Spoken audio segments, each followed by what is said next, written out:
Bueno, pero estamos ya de vuelta después de la tertulia. Completamos ya este contenedor informativo con la entrevista. Y hoy vamos a salirnos un tanto, de nuevo, afortunadamente, de ese guión que solemos estar con la política todos los días, con los concejales, con esto, con lo otro.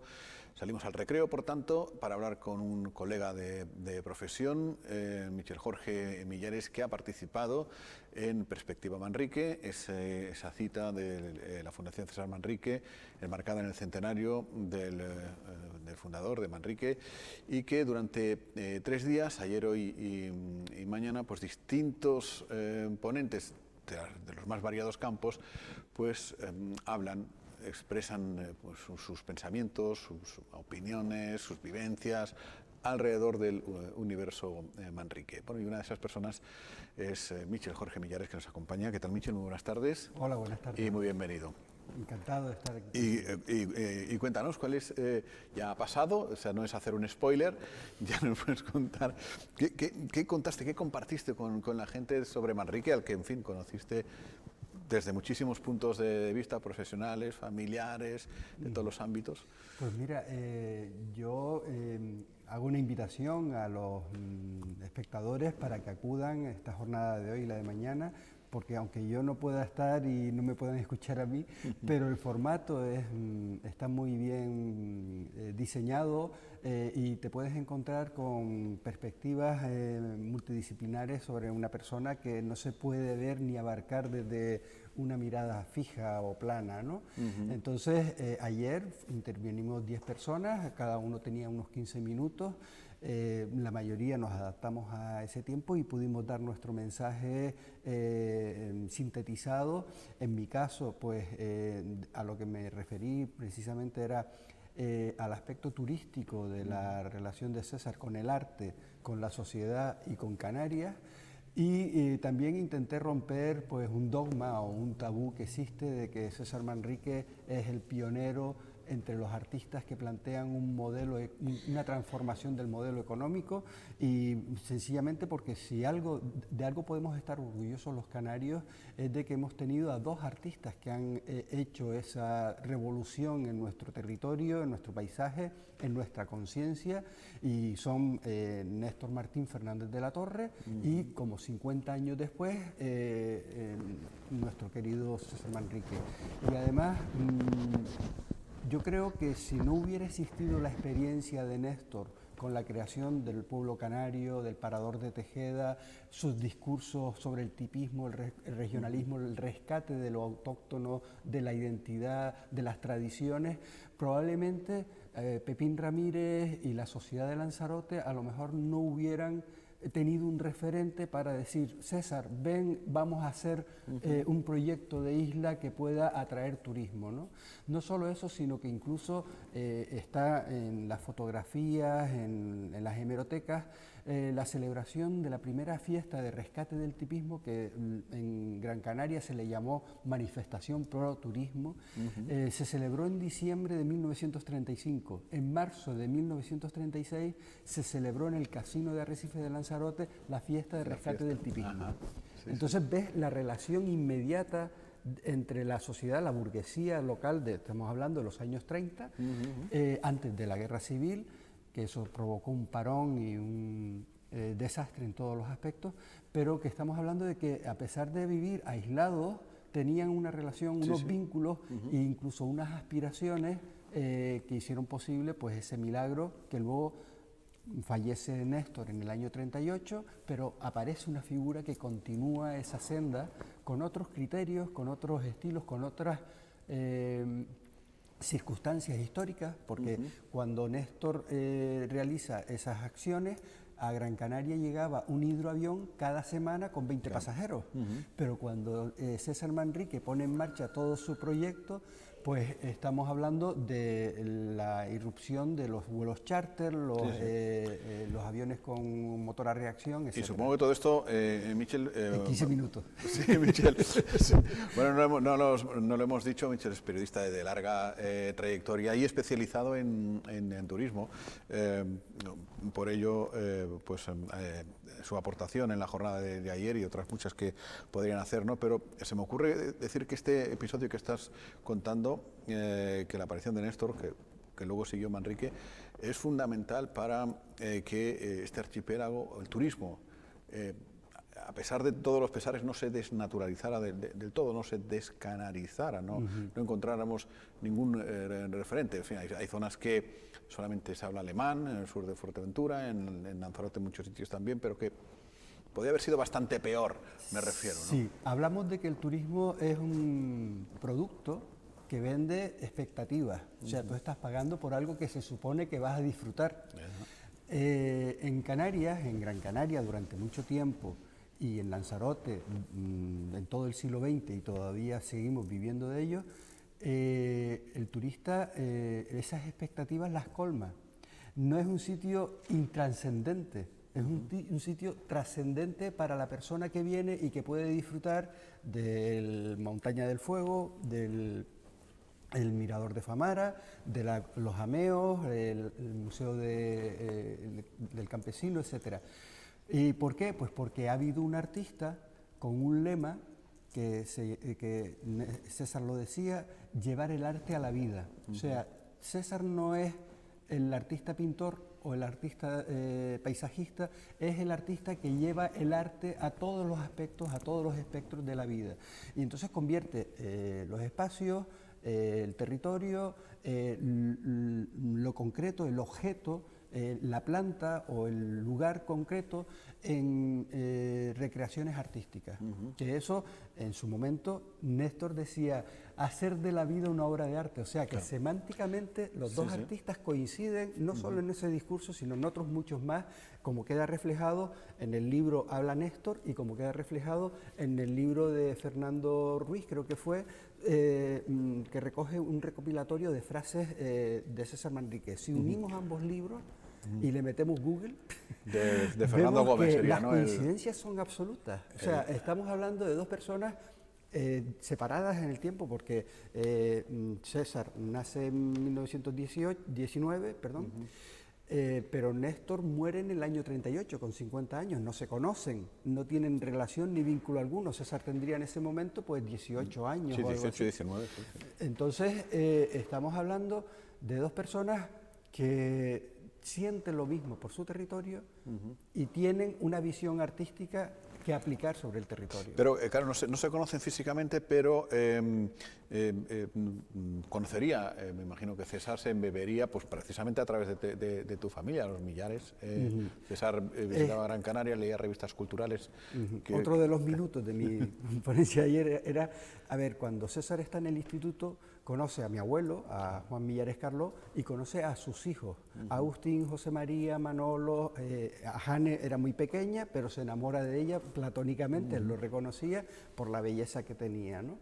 A Sisto, a Eduardo, Chojuá, y entonces hay otro profesor importantísimo en la formación de César y de la sociedad lanzaroteña, que es Agustín Espinosa, que es, por un lado tienes a los Millares que llevan lo que es toda esa evolución artística o cultural o intelectual que produce en la sociedad de Las Palmas de Gran Canaria cuando se crea la Escuela Luján Pérez en 1918.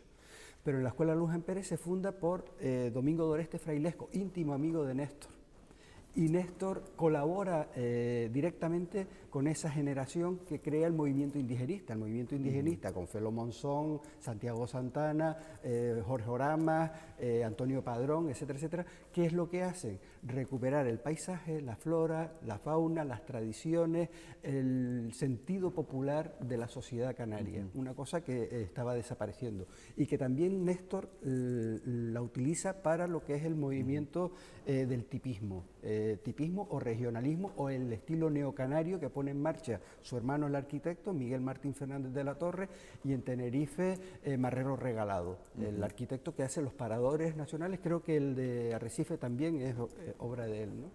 Entonces hay una relación entre la familia Millares, entre el movimiento surrealista, porque Espinosa es miembro del grupo de la Gaceta del Arte y César Manrique se nutre de todo eso y luego mantiene esa relación cortada por las guerras, la guerra civil y la Segunda Guerra Mundial, pero que prosiguen los discípulos de Néstor con los que César tiene una íntima relación. Y te estoy hablando de Néstor Álamo, de Pancho Guerra, de Juan del Río Ayala. De hecho, ayer proyecté esa imagen en la que aparece César Manrique sentado en el mirador de Altavista, en la zona de Escaleritas y Chamán, en Las Palmas, mirando hacia el horizonte. Esa foto está hecha por Fachico Rojas, íntimo amigo de César, Manolo, Pepe Damaso, etc. Y está hecha para un libro que hizo Juan del Río Ayala. Y César Manrique participa en la primera asamblea de municipios turísticos en 1967, en la que él es ponente de los aspectos relacionados con las tradiciones, la etnografía y la identidad canaria, y participa también Manolo de la Peña, el arquitecto, que creo que hizo el Club Náutico de aquí, sí, de Arrecife, y participa Juan de Río Ayala, que es íntimo amigo también de César. Pero fíjate que estamos hablando de entre que en su juventud recibe todas estas influencias y hasta que tiene la oportunidad de desarrollarlo, ¿no? De hacer su obra espacial y de empezar a reconvertir Lanzarote, pasan pues muchos años en los que, bueno, César aborda la pintura, su fase figurativa, donde ya se apoyan muchísimo en el tipismo, ¿no? En la pesca, en el viento, en la vendimia, en el agro lanzaroteño y demás, y luego ya sí que lo lleva al territorio cuando tiene la oportunidad de hacer la obra espacial. Se apoya en lo más humilde, ¿no? En el agricultor, en la inteligencia propia de la gente del campo de Lanzarote a la hora de diseñar sus espacios vitales, ¿no? En la belleza de lo natural, sí, sobre todo. Sí, sí, sí. También, a ver, no se puede entender a César Manrique sin el apoyo social. Hay una gran labor pedagógica que realiza César, pero que también realiza Néstor. El movimiento protipismo es un movimiento social, por sí, eso sí, calan y por eso perduran durante un gran tiempo. ¿Qué sucede? Que, como te decía antes, hay como 50 años de diferencia entre el discurso, la muerte de Néstor, que es en el 38, y la manifestación de los Pocillos, que es en el 88, pasan 50 años. Sí. Entonces, Néstor, en su época, sabía de la existencia de Maspalomas. Maspalomas es ahora mismo uno de los principales destinos en Europa, según diferentes tipologías de turistas y por el número de camas, etcétera, etcétera. Pero en su momento Néstor dice, no hagamos con Maspalomas nada hasta que no tengamos los medios, los recursos y un proyecto de futuro para hacer grande este destino turístico.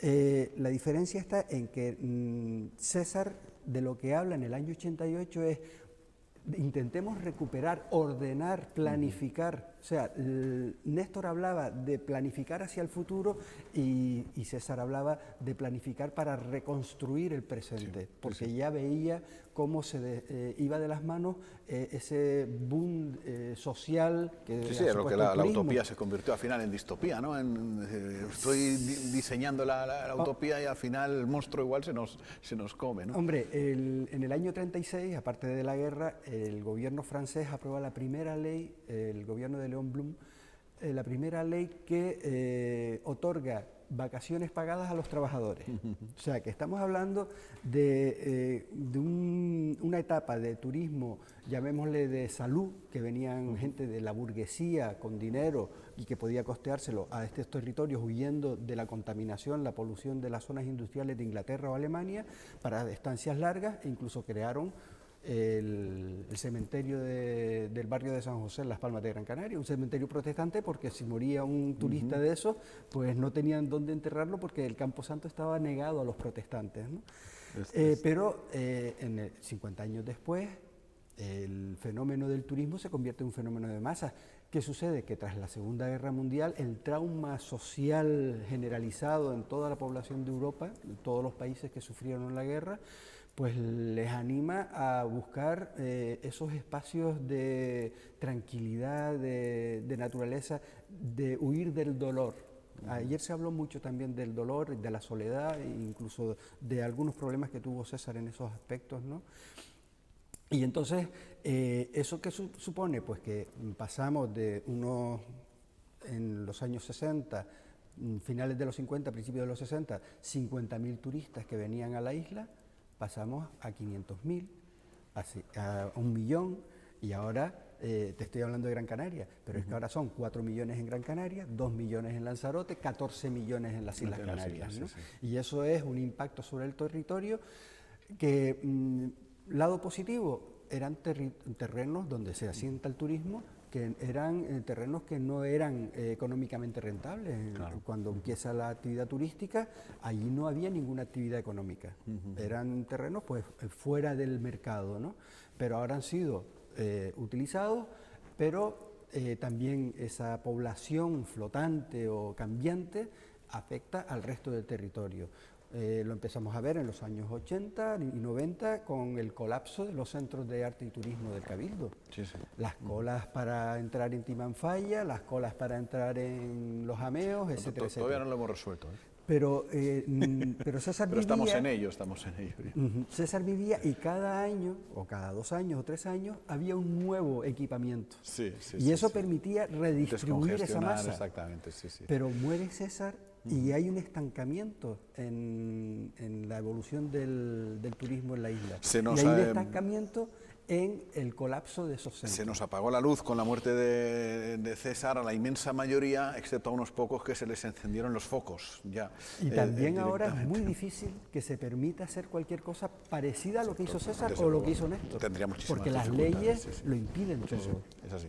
Bueno, depende, porque el gobierno de Canarias de vez en cuando saca una ley que permite todo, que igual te sirve para freír un botón que para coser un huevo. Sí, te pueden hacer una ley para condenarte o una ley para salvarte. También, eso es. Oye, déjame que aproveche pues tu visión sobre el sector turístico del que pues te has especializado, yo sé, hasta de 30 años, iba a decir 40, 30 años o un poquito más a lo mejor, ¿no?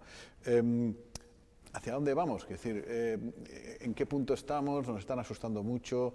Brexit, la recesión en la zona euro, las caídas de los gigantes turoperadores. No acabamos de ser dueños, digamos, de nuestro propio destino. Estamos muy expuestos a lo que le apetezca al señor Tui o al señor Thomas Cook, que ya no está, pero... ¿Cuántas horas tenemos? No. Bueno, ayer tuve 15 minutos. Mira, a ver, el turismo es la actividad que más crece en el mundo actualmente. Según los estudios de la Organización Mundial de Turismo, estamos en un crecimiento anual de un 10%, representa el 11% del PIB mundial, el 13% del PIB de España, pero en Canarias es el 40%. Y si hablamos de Lanzarote o Fuerteventura, pues se dispara esa cifra, ¿no?, respecto a su peso sobre la actividad económica. 4 de cada 10 canarios trabajan directamente en el sector turístico. Y indirectamente la cifra pues ya supera el 50 o el 60% de la población, ¿no? Pero estamos dedicando los canarios al turismo la atención, el presupuesto y los recursos que merece. Yo creo que estamos apostando por pagar la promoción de las camas turísticas que deberían de pagarlas los hoteleros, no nosotros. Promotur se dedica a llenar camas y no a mejorar el modelo turístico, a hacerlo más participativo, porque turismo somos todos. Sí, sí. O sea, no solo el turista que viene y el camarero que le atiende. El turista recorre nuestro territorio, utiliza nuestros recursos. Si tú tienes una hora para que te atiendan una rotura de un hueso en el hospital y llega una urgencia de un turista que ha tenido un accidente en coche, te desplazan y atienden primero esa necesidad. Y es así, tiene que ser así. Estamos todos de acuerdo. Pero con lo que no estamos de acuerdo es con la política turística que se ha llevado desde que tenemos autonomía e incluso mucho antes. Y sobre todo, posteriormente, cómo se reparte la riqueza. Es decir, somos, yo siempre digo en el caso de Lanzarote, que es el que más conozco dentro de mi desconocimiento general, pero yo siempre digo que Lanzarote es la tercera potencia turística, de una potencia turística, que es Canarias, que seguramente será la segunda potencia turística de España, que a su vez... Canarias, si fuera un país, sería el país número 18 en el ranking mundial de destinos turísticos. Bueno, pues abreviamos de esta manera, pero somos potencia turística en una potencia turística de un país que es el tercero del mundo, ¿no? Estados Unidos, Francia y España. Y sin embargo, los índices de pobreza, de gente que vive, en fin, de calidad de vida y demás, no es acorde, entiendo yo, ¿no? Dos cosas. Nosotros, ¿cuál es el motivo principal de la afluencia de turistas? Sol y playa. y sexo. Pero bueno, el sexo es como un tema tabú, vamos a dejarlo de lado. El sol es gratis, la playa es gratis. ¿Dónde está el beneficio económico que genera el turismo? En el alojamiento, el desplazamiento y el consumo en el destino. Prácticamente todo eso se vende en el origen. Y nosotros nos quedamos aquí con un porcentaje que nos ceden los turoperadores o los gestores internacionales. ¿Y eso no está cambiando, Michel? ¿Eso no estamos ya cada vez eligiendo, siendo dueños de decir, oye, queremos esto? Hay un crecimiento notable gracias a... Pero ahí están las plataformas que se meten de intermediarias. O sea, cambiamos Booking, turoperadores por etcétera, plataforma. etcétera. Exacto. Estamos hablando de que tú parece que gestionas directamente todo, pero en realidad estás pagando a un intermediario que está en Irlanda o en cualquier paraíso fiscal. Es decir, eso ha sustituido a la típica agencia de viajes que teníamos en la esquina, que cada vez quedan menos, en la esquina de nuestra calle, donde íbamos, quiero ir a no sé dónde, los folletos y tal. Exacto, y los viajes con paquete, etcétera, etcétera. Todo eso está cambiando. No quiere decir que sea inmediato o de la noche al día, pero se está en ese proceso. Cada vez el tema del Big Data nos está... O sea, yo, por ejemplo, he hecho un viaje a Teror y ya está mi teléfono móvil, mi ordenador, etcétera, etcétera, poniéndome publicidad de que compré los chorizos de Teror. Y lo que te acompañará a eso, porque en fin, uno regresa de un viaje a no sé dónde y todavía hoy... el último viaje que hicimos en casa fue en Semana Santa, pues todavía hoy me están diciendo últimas ofertas a no sé dónde. Oiga usted, yo ya he ido a no sé dónde y ya he vuelto, déjeme en paz ya. Es que el Big Data todavía es un poco, está en primaria, pero pasará a secundaria, cuando entre el 5G y todo eso, la información va a ser tan fluida y entraremos en el proceso semántico del conocimiento. O sea, el que ellos entiendan qué es lo que estamos diciendo, qué es lo que estamos queriendo y que no queremos repetir. O sea, ellos no se han dado cuenta, los programadores, de que si yo ya he ido a Teror, no voy a estar yendo a Teror todos los días. Lo suyo sería decirte, oye, ya que has ido a Teror, pues ¿qué te parece si la próxima vez vas a Lucas? O a Teno, de Teno a Teror. Sí, de Teno a Teror, ¿no? Etcétera, etcétera. Me refiero a que es un mundo realmente apasionante y que, bueno, hay algo que nos puede tranquilizar y es que es una industria que no ha tocado techo, que cada vez... No, y que se recupera rápidamente. Antes decías el caso de Thomas Cook. Thomas Cook desaparece, Oye, pero todo su mercado ha sido absorbido inmediatamente. Pero es que parecía que no... Hablabas del Brexit. Precisamente los británicos son los que no han caído. En Tenerife se ha mantenido la ocupación porque su principal cliente turístico es el británico.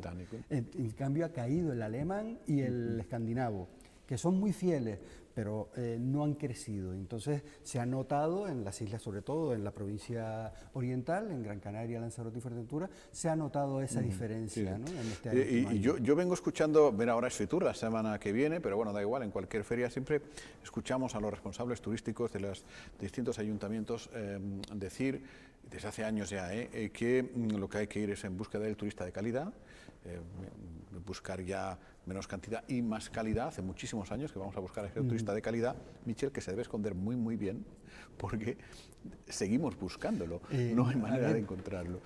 Yo me imagino que pasos estaremos dando, ¿no? Pero... a ver, nosotros tenemos, por ejemplo, en Gran Canaria tenemos el hotel de la cadena Seaside, el Hotel Residencia. Es uno de los hoteles lujosos más valorados del mundo, pero es discreto.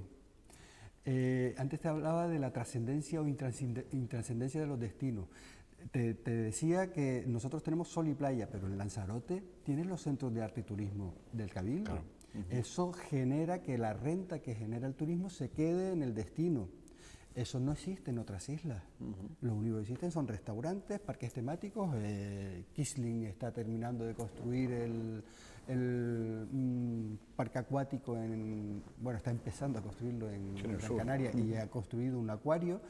O sea, esos productos complementarios son los que hacen falta, pero yo también he hecho en falta que haya un discípulo de Néstor y César. O sea, algo singular, la singularidad. Exacto, ¿no? Porque parques acuáticos... hay en todas partes, o sea, cuando tú viajas y vas al sitio que es singular, que tú sabes que no vas a encontrar en otro sitio. Pero es que luego te encuentras a políticos que vienen y te dicen, pues porque he visto una noria en tal sitio y yo voy a poner una noria en mi ciudad. Oiga, si ya hay norias desde el Prater en Viena, la Sí, sí, película sí. de Orson Welles, El tercer hombre, El a famoso, nuestros días algo ha evolucionado el mundo para que hagamos otra cosa que no sean norias. y sobre todo hacernos valer, porque aquí en esta mesa tenemos debates muchas veces, bueno, sabes tú los ratos que pasamos, y los centros turísticos, al turista, en Lanzarote, una entrada a los Jameos del Agua son 9 euros. O 10, y a la Cueva de los Verdes también son 7 u 8. O sea, tú vas a cualquier centro singular de cualquier destino turístico y de menos de 30 no te baja.